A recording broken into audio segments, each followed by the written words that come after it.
Assalamualaikum warahmatullahi wabarakatuh. Bayangkan, kamu cuma gadis kampung yang kerja serabutan demi biaya obat ibu. Tiba-tiba kamu dipanggil perempuan paling berpengaruh di kampung dan disuruh ikut sekarang juga. Kamu dibawa ke rumah besar, lalu diminta memandikan seorang lelaki. Padahal dia suami orang.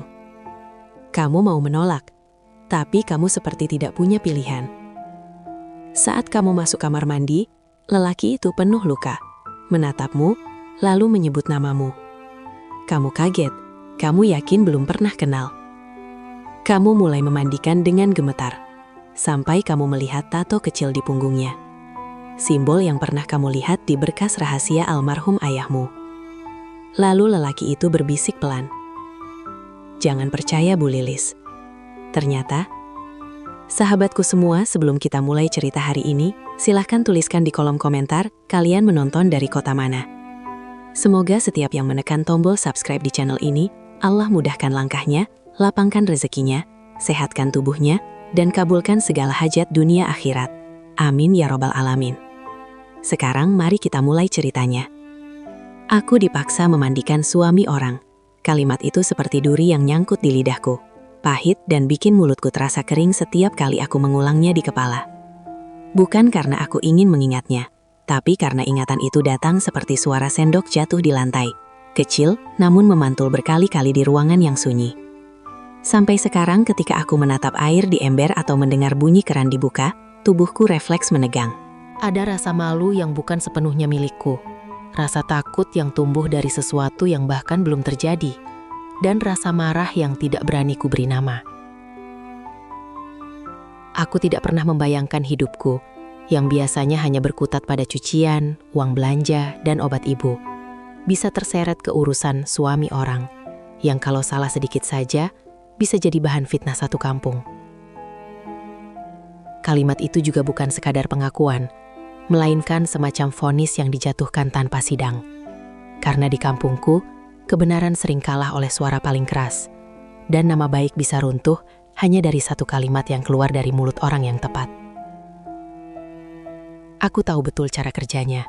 Ada yang melihat, ada yang menambah-nambahi, lalu kabar itu mengalir seperti air selokan, kotor tapi tetap mencari jalan. Dan yang paling menakutkan, ketika kabar itu sampai ke telinga orang-orang, tidak ada yang bertanya kenapa atau bagaimana. Yang ada hanya siapa dan dengan siapa. Maka bahkan sebelum kejadian itu benar-benar selesai, aku sudah bisa merasakan bayang-bayangnya. Bisik-bisik di warung, tatapan ibu-ibu di pos ronda, senyum miring yang pura-pura ramah, dan kalimat, itu Rani," katanya. Namaku Rani. Usia 20 sekian, tapi rasanya aku sudah tua, karena hidup memaksaku menanggung hal-hal yang harusnya dipikul orang dewasa yang mapan.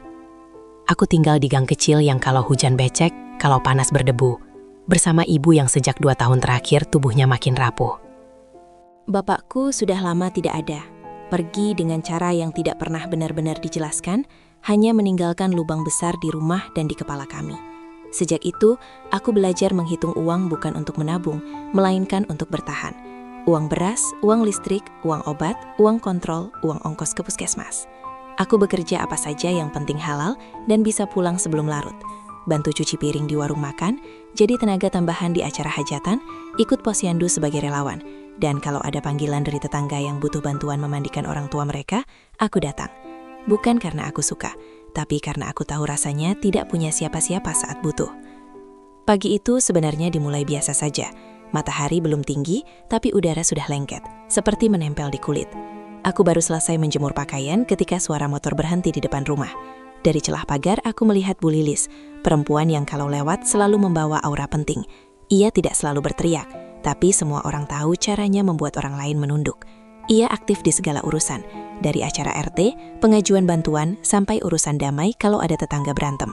Orang bilang, Bu Lilis punya banyak koneksi, kenal orang kelurahan, kenal petugas ini itu, dan kalau dia sudah bicara, keputusan seakan tinggal formalitas.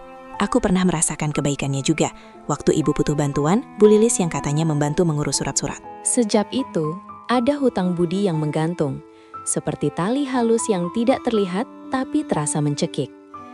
"Rani, ikut saya sekarang," katanya tanpa basa-basi.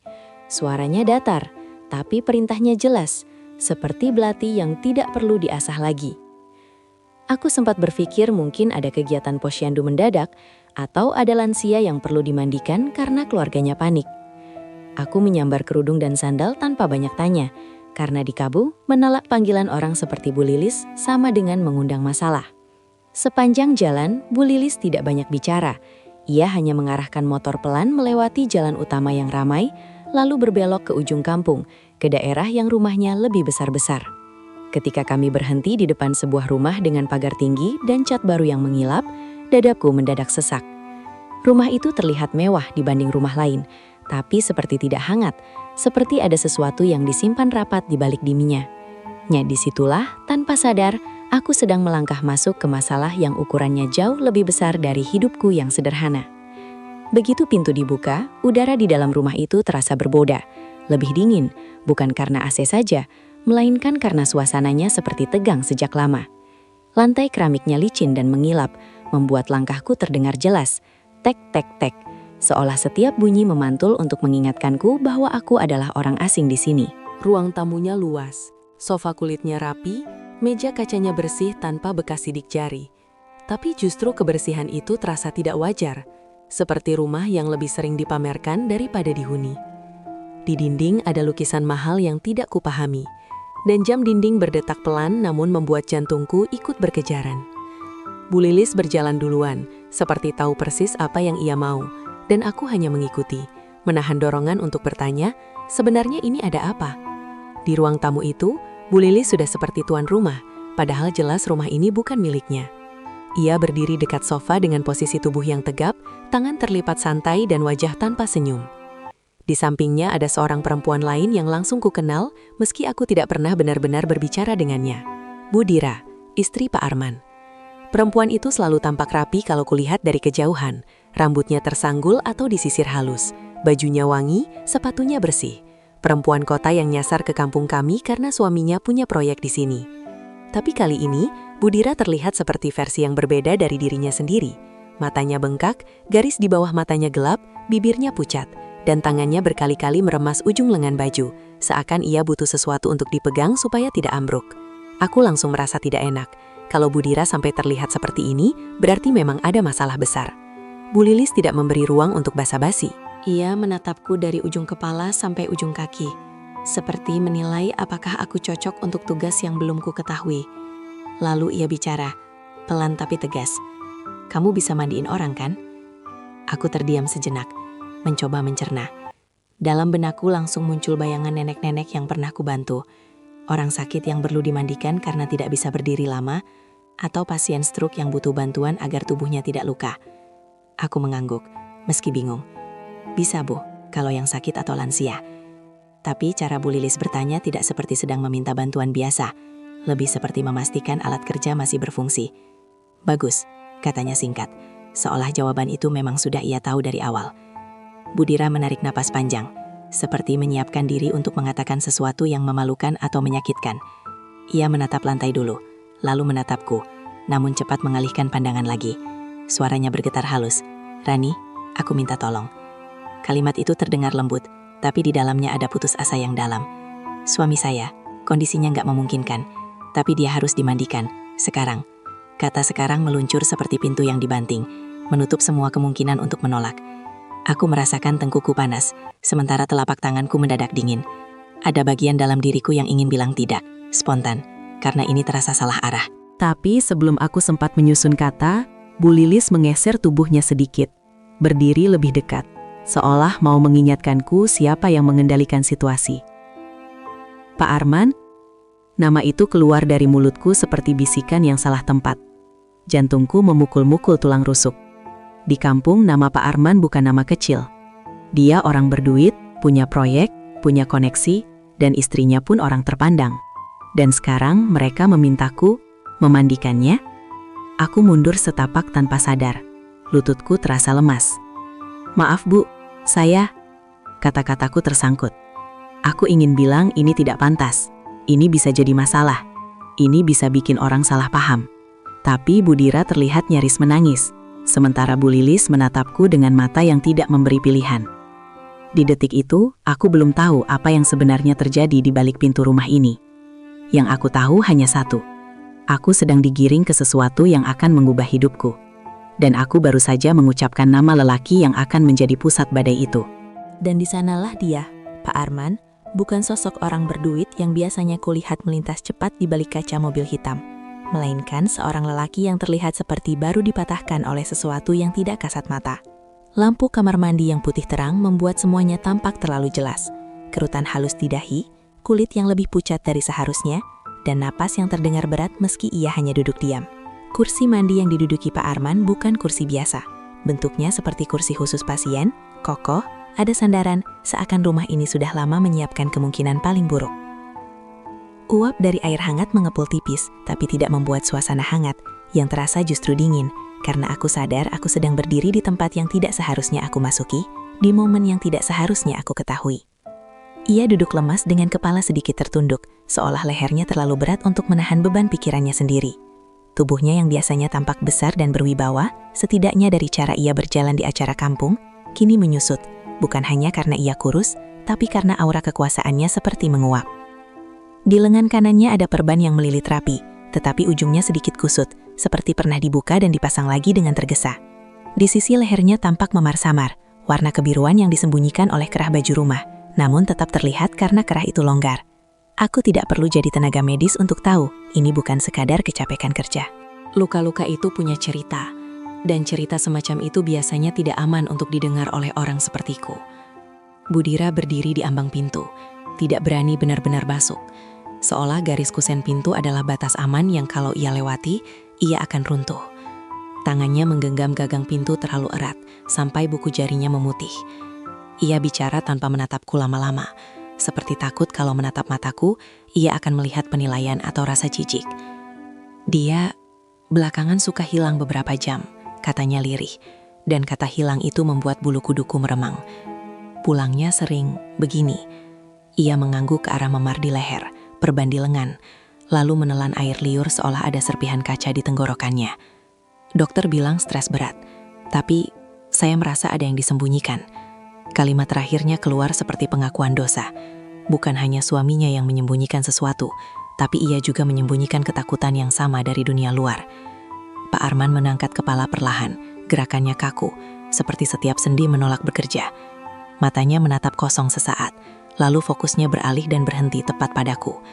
Ada jeda, setipis rambut, di mana aku merasa seperti ditelanjangi, bukan oleh tatapan nakal, tapi oleh tatapan yang mencoba mengingat.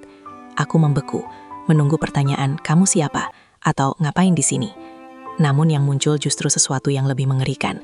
Ia menatapku seolah sudah mengenal namaku, seolah aku bukan orang asing yang dibawa masuk begitu saja. Budira ikut menegang, karena ia pun menangkap perubahan itu. Suasana mendadak jadi lebih rapat, seperti udara di kamar mandi berubah menjadi dinding tak terlihat. "Rani," ucapnya serak, nyaris seperti bisikan yang salah alamat. Namaku meluncur dari mulutnya bukan dengan nada genit atau akrab, tetapi seperti orang yang menyebut kata sandi untuk memastikan dirinya masih hidup.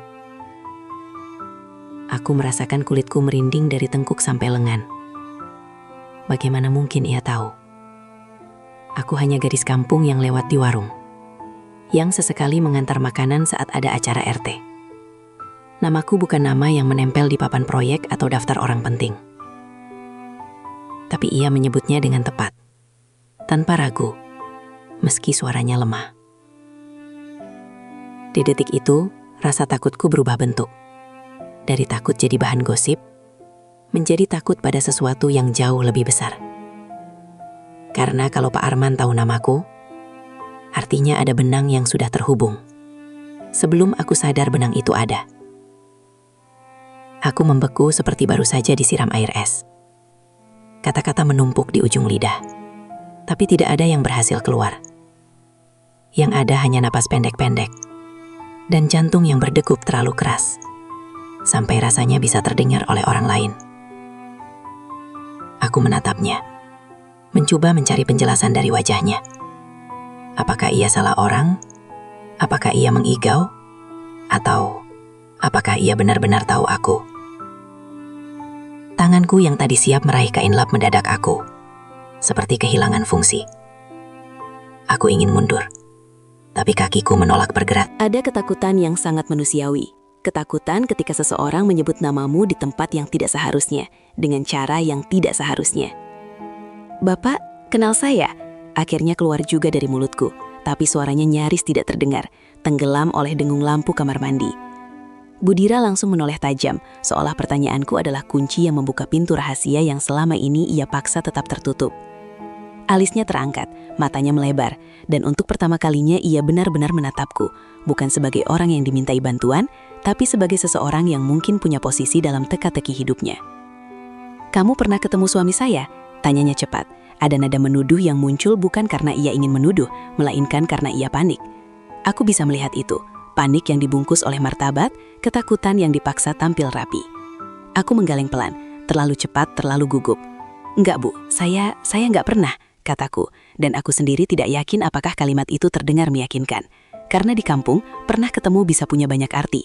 Sekedar berpapasan di jalan saja sudah dianggap kenal. Tapi yang kumaksud jelas, aku tidak pernah punya urusan dengannya, tidak pernah berbicara, tidak pernah berada sedekat ini. Namun gelengan kepalaku tidak membuat suasana lebih ringan, justru semakin berat. Karena kalau aku tidak pernah bertemu, mengapa ia tahu namaku? Aku melihat Budira menggigit bibir, menahan emosi yang berdesakan di balik matanya. Lalu ia menatap Pak Arman seakan menuntut jawaban, tapi lelaki itu kembali menunduk, seperti menutup pintu rapat-rapat dari dalam. Sebelum ada yang sempat bicara lagi, suara langkah mendekat terdengar dari luar, diikuti ketukan keras di pintu kamar mandi. Tok, tok, tok.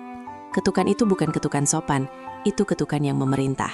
Bu Lilis menyelipkan kepalanya sedikit dari celah pintu yang tidak tertutup rapat, matanya menyapu cepat, tajam, seperti kamera yang memeriksa apakah semua berjalan sesuai rencana. "Jangan banyak tanya," katanya dingin, tanpa peduli kami sedang tegang. Kalimat itu seperti menampar, bukan hanya aku, tapi juga Budira. "Kerjakan saja." Aku merasakan pesan tersembunyi di balik kata-kata itu. Kamu di sini bukan untuk mengerti, kamu di sini untuk patuh. Dan di saat yang sama, aku sadar Bu Lilis sengaja memotong percakapan, seolah ia takut ada sesuatu yang akan keluar dari mulut Pak Arman, sesuatu yang tidak boleh kudengar. Aku menelan ludah, memaksa diriku kembali ke tugas yang katanya hanya memandikan, tapi mataku sudah terlanjur awas, dan setiap detail pada tubuh Pak Arman kini terlihat seperti petunjuk. Saat ia sedikit memiringkan kepala, aku melihat bekas luka kecil di belakang telinganya, bukan luka jatuh yang bulat atau lecet biasa, melainkan semacam goresan tipis yang terlalu rapi untuk disebut kecelakaan. Di bahu dekat lehernya ada memar lain, lebih tua, warnanya mulai menguning di pinggir. Aku juga menangkap cara ia menahan napas ketika bergerak sedikit, seperti ada bagian tubuh yang sakit jika tersentuh.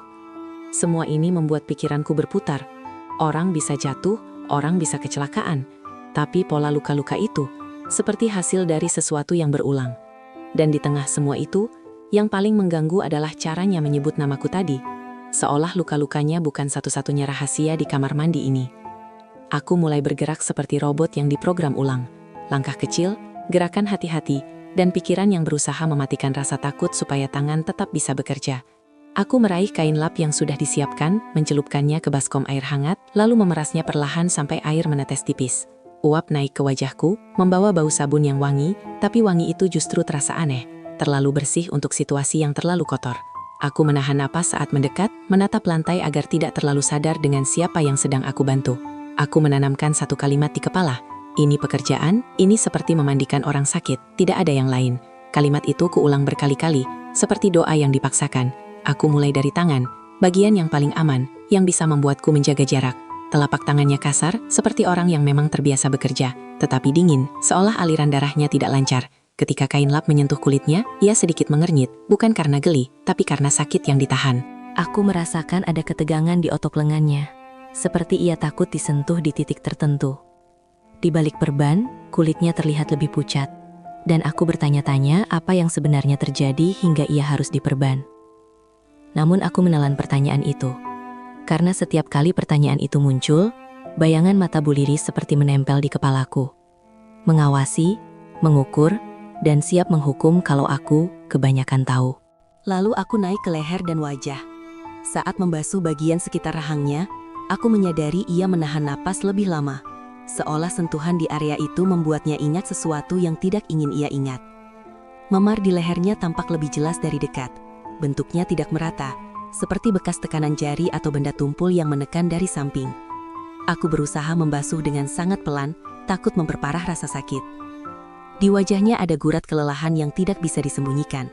Bukan kelelahan orang habis kerja proyek, tapi kelelahan orang yang terlalu lama memikul rahasia. Mata itu, meski kadang kosong, sesekali menatapku seperti ingin bicara, lalu mundur lagi, seperti ombak yang tak berani naik ke pantai. Di sudut ruangan, Budira masih berdiri seperti patung. Aku bisa merasakan tatapannya menempel di punggungku, kadang ke tangan, kadang ke wajah suaminya, dan kadang ke mataku. Seolah ia memeriksa apakah ada sesuatu di antara kami. Ia tidak membantu, tidak mendekat, hanya menelan air mata dan menahan diri di ambang pintu. Aku tiba-tiba mengerti. Ia bukan sekedar tidak sanggup memandikan, ia juga tidak sanggup melihat suaminya dalam kondisi seperti ini. Kondisi yang membuat semua kebanggaan rumah tangga mereka runtuh. Namun ketidakmampuannya itu sekarang menjadi bebannya yang dialihkan ke pundakku. Dan aku, yang tidak punya kuasa, menjadi wadah untuk rasa takut mereka. Sesekali, dari luar terdengar suara Bu Lilis. Entah langkahnya, entah batu kecilnya. Seperti pengingat bahwa kami tidak sendirian. Aku mempercepat gerakan, tetap sopan, tetap hati-hati. Aku basuh bagian-bagian yang wajar saja. Lengan, leher, wajah, sedikit bahu. Aku tidak ingin melewati batas, tidak ingin memberi ruang bagi salah paham, tidak ingin ada bahan bagi Bu Lilis untuk memutarbalikkan cerita kalau suatu saat ia butuh kambing hitam. Namun di dalam kepalaku, ada suara yang semakin keras. Ini bukan hanya soal mandi. Ada sesuatu yang disembunyikan. Dan kamu baru saja masuk ke tengahnya. Ketika aku membalik kain lap dan mulai membasuh bagian punggungnya, aku melakukannya dengan gerakan cepat tapi halus. Seperti orang yang ingin segera selesai tanpa membuat keributan. Pak Arman sedikit membungkuk, memberi ruang. Namun tubuhnya tampak tegang, seolah ia menahan rasa sakit di setiap tarikan napas. Saat kain lap melewati tulang belikatnya, aku melihat tanda yang membuat dadaku seketika terdiam. Sebuah tato kecil, hitam pekat, ukurannya tidak besar. Hampir bisa luput kalau tidak benar-benar melihat. Tato itu bukan gambar biasa seperti bunga atau nama, melainkan simbol yang bentuknya tegas, seperti lingkaran dengan garis-garis tertentu di dalamnya. Jantungku berdetak lebih keras, karena simbol itu terasa familiar, seperti bayangan mimpi yang mendadak jadi nyata. Aku menahan gerakan tangan, berhenti terlalu lama, sampai air dari kain lap menetes ke rantai. Otakku berputar cepat mencari dari mana aku mengenalnya. Lalu ingatan itu datang seperti kilat. Map coklat milik almarhum ayahku. Map yang dulu selalu disimpan di bawah kasur, dibungkus plastik dan tidak pernah boleh disentuh anak-anak. Aku pernah melihatnya terbuka sekali, hanya sekali, saat ayah mengira aku tidur. Di dalam map itu ada kertas-kertas kusut, fotokopian dokumen, dan satu halaman yang menampilkan simbol yang sama. Ayah menutup map itu cepat-cepat, lalu menatapku dengan mata yang belum pernah kulihat sebelumnya. Mata orang yang ketakutan, tapi juga berusaha tegar. Malam itu ia berbisik pada ibu, kata-katanya masih menempel sampai sekarang. Kalau suatu hari ada orang dengan tanda itu, jangan percaya. Tenggorokanku mendadak kering, aku merasa ruangan berputar sedikit, bukan karena pusing fisik, melainkan karena pikiran yang jatuh ke lubang yang terlalu dalam. Ini tidak mungkin kebetulan. Kampung kami kecil, hidup kami sederhana, dan ayahku bukan orang besar. Lalu kenapa simbol itu muncul di tubuh Pak Arman, orang yang jelas punya pengaruh? Aku menatap tato itu lebih lama dari seharusnya, lalu buru-buru meneruskan membasuh, takut kalau Budira atau Bu Lilis menyadari aku berhenti. Tapi semakin aku mencoba terlihat normal, semakin gemetar tanganku. Karena kalau peringatan ayah benar, berarti aku sedang menyentuh sesuatu yang berbahaya. Dan peringatan itu bukan peringatan untuk orang lain, tapi untuk keluargaku. Aku akhirnya tidak tahan. Pertanyaan itu keluar, meski suaraku berusaha ku buat biasa saja. Pak, itu tato apa? Aku tidak berani menyebut simbol. Tidak berani bilang saya pernah lihat. Karena aku takut kata-kata itu akan menjadi pengakuan yang tidak bisa kutarik lagi. Pak Arman diam. Aku bisa merasakan punggungnya naik turun pelan saat ia bernapas. Beberapa detik terasa panjang sekali. Seperti waktu sengaja diperlambat. Lalu ia menoleh sedikit. Tidak sepenuhnya menghadap, tapi cukup untuk menunjukkan bahwa ia mendengar. Suaranya sangat pelan, seolah ia bicara ke dalam air. "Kamu anak Pak Hadi," katanya. Aku hampir menjatuhkan kain lap. Nama ayahku keluar dari mulutnya seperti palu yang menghantam dinding tipus di kepalaku, membuat retak besar. "Bapak kenal ayah saya?" Aku berbisik. Dan kali ini rasa takutku berubah jadi sesuatu yang lain. Kemarahan yang tertahan, rasa ingin tahu yang mendadak liar, dan kesedihan yang lama terkubur, tapi kini menonjok ke permukaan. Pak Arman menutup mata, seolah menyesal telah bicara. Ia menarik napas yang terdengar berat, lalu berkata dengan nada yang patah, "Aku pernah kerja sama, dan aku pernah salah." Kata salah itu menggantung di udara, berat seperti batu. Dan aku tahu, setelah kalimat itu, tidak ada jalan untuk kembali ke kehidupan normal. Karena ayahku, simbol itu, dan Pak Arman kini terhubung dalam satu garis yang menuntut jawaban. Aku berusaha menahan wajahku agar tetap datar, tapi di dalam kepala, semuanya seperti runtuh bersamaan. Nama ayah disebut orang yang bahkan tidak seharusnya tahu keluargaku, dan kata pernah salah menggantung seperti ancaman yang tidak punya bentuk. Tanganku tetap bergerak, membasuh punggungnya pelan, tapi fokusku pecah. Separuh di tugas, separuh lagi mengejar pertanyaan yang berdesakan.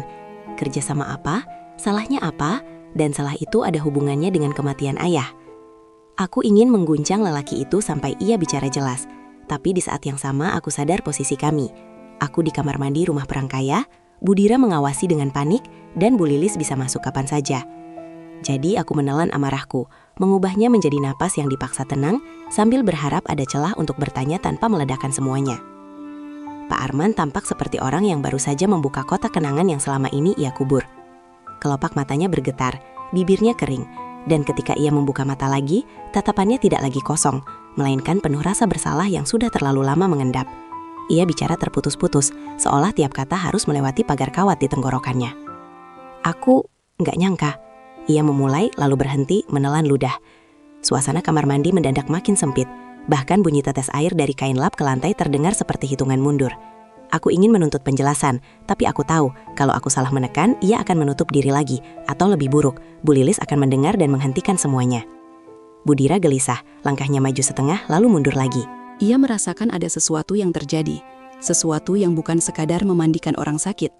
Matanya bolak-balik antara aku dan suaminya, lalu menempel pada mulut Pak Arman yang bergerak pelan. "Arman, apa maksud kamu?" Suaranya nyaris pecah, seperti orang yang menahan tangis di tenggorokan. Ada ketakutan yang berbeda di wajahnya, ketakutan seorang istri yang mulai curiga bahwa hidupnya selama ini berdiri di atas pondasi kebohongan. Ia ingin tahu, tapi ia juga takut kalau tahu. Dan aku, yang bukan siapa-siapa, tiba-tiba berdiri di tengah rumah tangga mereka seperti orang yang tidak sengaja menemukan lubang rahasia di lantai rumah orang lain. Ketika Pak Arman hendak bicara lagi, suara ketukan keras kembali menghantam pintu. Tok, tok. Lebih keras dari sebelumnya, lebih tidak sabar. "Lama!" Suara Bu Lilis terdengar dari luar, pendek dan memerintah. Aku merasakan tubuhku refleks menegang. Pak Arman langsung terdiam, seperti anak yang ketahuan hendak mengaku. Budira menelan napas, wajahnya menegang, dan aku bisa melihat jelas, Bu Lilis bukan sekadar membantu, ia mengendalikan. Ketukan itu tidak hanya menyuruh kami cepat, ketukan itu seperti pengingat bahwa ada batas yang tidak boleh dilewati, ada kata-kata yang tidak boleh keluar dari mulut Pak Arman, dan dari cara semua orang mereaksi, aku semakin yakin, Bu Lilis takut, bukan takut aku melakukan kesalahan memandikan, tapi takut rahasia bocor. Aku mempercepat gerakan, menyelesaikan bagian punggung dengan terburu, tapi tetap hati-hati. Aku kembali ke hal yang aman, membasuh bahu, mengusap sisa sabun, memastikan tidak ada air yang mengalir ke area yang membuatnya lebih sakit. Dalam kepalaku, aku sudah membuat keputusan kecil. Aku harus menyelesaikan ini secepat mungkin, tapi aku juga harus membawa pulang sesuatu, setidaknya satu keping jawaban. Karena kini aku sudah terlibat, dan orang seperti Bu Lilis tidak akan membiarkan orang yang tahu sedikit berjalan bebas tanpa kontrol. Aku menahan diri agar tidak menatap tato itu lagi, tapi rasanya seperti ada magnet yang menarik mataku ke sana. Simbol itu seperti cap yang menandai, kamu sudah masuk wilayah mereka. Setelah selesai, aku meraih handuk tebal yang sudah disiapkan, mengangkatnya seperti perisai. Aku mengusap tubuh Pak Arman cepat tapi sopan, memastikan ia kering, memastikan tidak ada tetesan air yang bisa membuatnya kedinginan.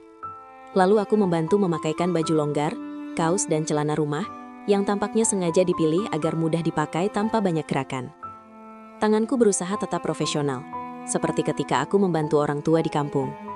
Tapi otakku tidak berhenti bekerja.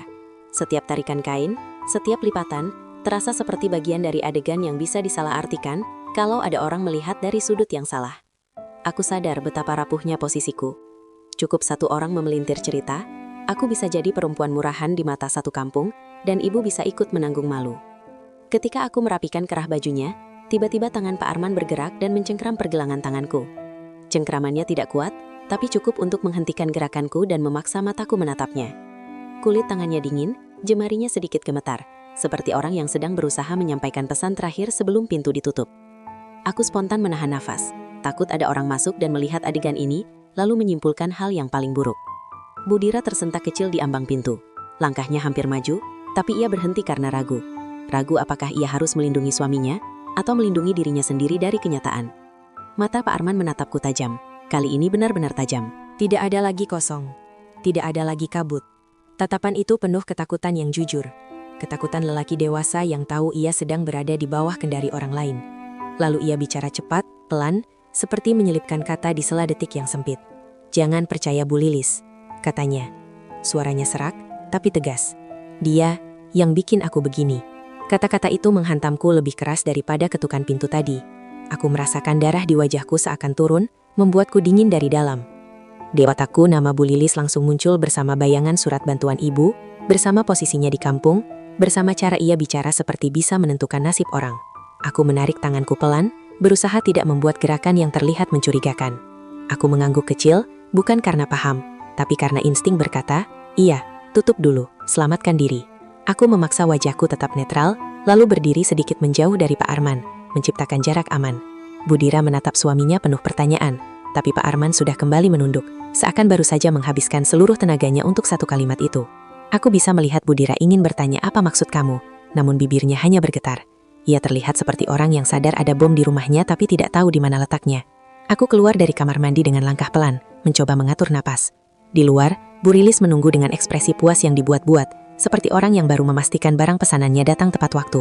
Ia menatapku sekali, lalu menatap ke arah kamar mandi, memastikan semuanya normal. "Selesai?" tanyanya singkat. Aku mengangguk. Bu Lilis tersenyum tipis, senyum yang tidak sampai ke mata. "Bagus, kamu pulang. Jangan cerita ke siapa-siapa." Kalimat terakhirnya bukan saran, melainkan peringatan. Peringatan yang mengandung ancaman halus. Kalau kamu buka mulut, kamu tahu akibatnya. Dan aku, dengan pesan Pak Arman yang masih menggema di telinga, sadar bahwa aku baru saja menerima dua perintah yang saling bertabrakan. Diam menurut Bu Lilis, atau waspada, seperti kata Pak Arman. Aku melangkah keluar dari rumah itu seperti orang yang baru selesai melewati lorong sempit yang udara di dalamnya habis. Begitu kakiku menginjak teras, aku baru sadar bahuku kaku. Rahangku pegal karena dari tadi mengatup terlalu erat. Pagar tinggi yang tadi terlihat mewah, sekarang terasa seperti pagar penjara. Bukan untuk melindungi penghuni rumah dari luar, tapi untuk mengunci semua yang terjadi di dalam agar tidak bocor. Aku menunduk, menghindari menatap terlalu lama ke jendela-jendela yang tertutup rapat. Bu Lilis berdiri di sampingku seolah mengantar, namun posisinya lebih seperti mengawal. "Ingat ya," katanya lagi, suaranya tetap datar. "Gak usah banyak ong." Aku hanya mengangguk, karena aku tahu, di kampung, perlawanan paling kecil pun bisa disimpan orang seperti Bu Lilis sebagai catatan untuk suatu hari dibalas. Di jalan pulang, aku memilih jalur yang biasa ku lalui, melewati warung, pos ronda, dan rumah-rumah tetangga. Karena aku takut kalau aku mengambil jalan lain, itu malah terlihat mencurigakan. Tapi justru jalur biasa itu membuatku makin gelisah, karena setiap tatapan orang terasa seperti lampu sorot. Padahal bisa jadi tidak ada yang memperhatikan, tapi pikiranku sudah teracuni. Bagaimana kalau ada yang melihat aku masuk rumah itu? Bagaimana kalau ada yang tahu aku dipanggil Bu Lilis? Angin sore membawa suara ibu-ibu bercanda dari teras rumah, suara anak-anak berlari, dan suara sendok beradu di gelas warung. Semua bunyi yang biasanya menenangkan, tapi hari itu terasa seperti ejekan halus. Seolah kampung tetap berjalan normal, sementara kepalaku berantakan sendirian. Lalu perasaan itu datang. Perasaan seperti ada langkah lain yang mengikuti langkahku. Bukan suara yang jelas, bukan bayangan yang mudah ditangkap, tapi semacam tekanan di punggung, insting yang bilang kamu tidak sendirian. Aku memperlambat langkah, pura-pura membetulkan kerudung, lalu melirik pantulan di kaca warung. Tidak ada yang tampak jelas selain motor lewat dan beberapa orang duduk. Aku berjalan lagi, lalu berhenti sebentar di depan kios kecil, pura-pura melihat harga, berharap kalau memang ada yang mengikuti, ia akan terlihat. Tapi yang kulihat hanya aktivitas biasa. Namun rasa itu tidak hilang, justru semakin menjadi, seperti bau asap yang tidak kelihatan tapi menusuk hidung. Aku mulai bertanya dalam hati, apakah ini paranoia karena kejadian barusan? Atau memang ada orang yang memastikan aku benar-benar pulang dan diam seperti perintah Bu Lilis? Sampai di rumah, aku membuka pintu pelan, seperti takut suara engsel akan membangunkan seluruh dunia. Ibu sedang tidur di kamar. Napasnya terdengar pendek-pendek, ritme yang sudah kukenal dan selalu membuat dada ikut sesak. Aku duduk di pinggir ranjangnya, menatap wajahnya yang pucat dengan perasaan campur aduk. Sayang, takut kehilangan, dan marah pada hidup yang membuatku harus menelan hal-hal kotor demi mempertahankan napasnya. Di kepalaku kalimat Bu Lilis dan kalimat Pak Arman beradu seperti dua arus yang saling tabrak. Jangan cerita ke siapa-siapa. Versus, jangan percaya Bu Lilis. Dan di tengah benturan itu ada ibu, orang yang paling ingin kulindungi, tapi juga orang yang paling mudah dipakai sebagai sandera. Malamnya aku tidak benar-benar tidur. Aku berbaring dengan mata terbuka, mendengar suara jangkrik, motor lewat jauh, dan jam dinding yang berdetak seperti mengetuk-ngetuk pikiranku. Setiap kali aku memejam, aku melihat lagi tato itu. Melihat memar di leher Pak Arman, melihat cara Budira menahan tangis, dan terutama mendengar bisikan terakhir yang menyusup di pergelangan tanganku. Dia yang bikin aku begini. Aku mencoba menyusun kemungkinan, menempelkan potongan-potongan kecil itu ke satu gambar besar. Apa hubungan Bu Lilis dengan Pak Arman? Kenapa Budira tak sanggup memandikan suaminya? Kenapa Pak Arman tahu namaku dan nama ayah? Semakin kupikir, semakin jelas satu hal. Aku sudah terlanjur terseret, dan diam bukan lagi pilihan yang aman. Karena kalau Bu Lilis benar-benar punya kuasa sebesar itu, dia tidak akan puas hanya dengan memastikan aku tutup mulut. Dia akan memastikan aku tetap bisa dikendalikan. Dan saat itu aku sadar, ketakutanku yang sebenarnya bukan soal gosip kampung, tapi soal kebenaran yang mungkin pernah membunuh ayahku. Dan sekarang mulai mengetuk hidupku juga.